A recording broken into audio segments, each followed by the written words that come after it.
Today's managers are facing trials that the most popular books on teamwork just simply don't address. They have remote employees, temporary or gig employees, and increased speed of change.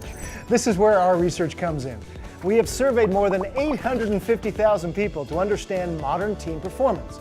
For instance, while autonomy is one of the strongest motivators for Gen X, it actually ranks near the bottom for millennials. The bottom line, any leader can make use of these disciplines to build stronger, more agile teams. If I asked you to take on an extra assignment or take on an extra shift, would you have done it for me? Definitely. Definitely. There are days going in where I would just take my hand off the steering column of this old Norton motorcycle and say, yes, I get to go into work today. That's how excited he was. That's culture.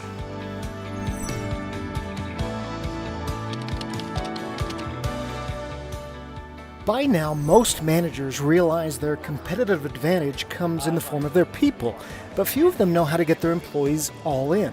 Convincing them to buy into strategy or give an extra push of effort, there's something missing, and it's culture.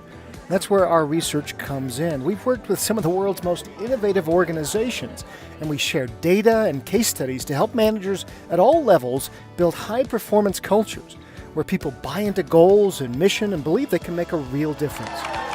Okay. Oh.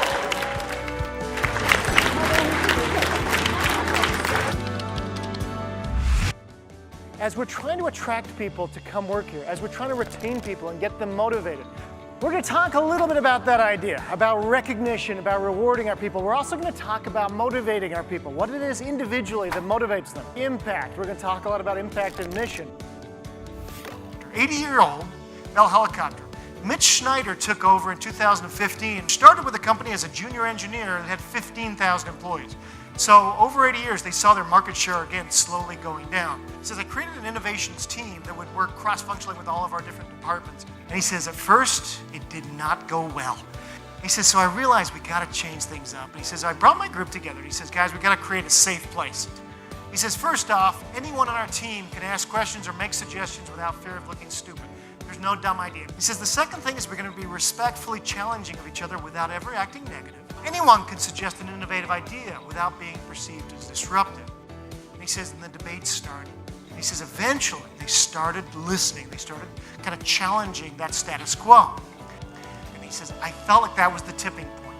This was the first innovation that came out of the team. Why? Because we weren't afraid, finally, to challenge the status quo and push ourselves.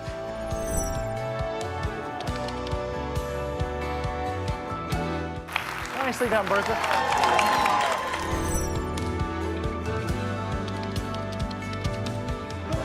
The Harvard Business Review, the Wall Street Journal, Fortune magazine have given some real nice credence to our work over the years now. They've said, look, this is no longer the soft side of business.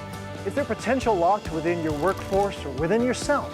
What we've learned about employee engagement will change the way you do business. And we're going to have some fun doing it. Thank you, everybody, for your time. Appreciate it.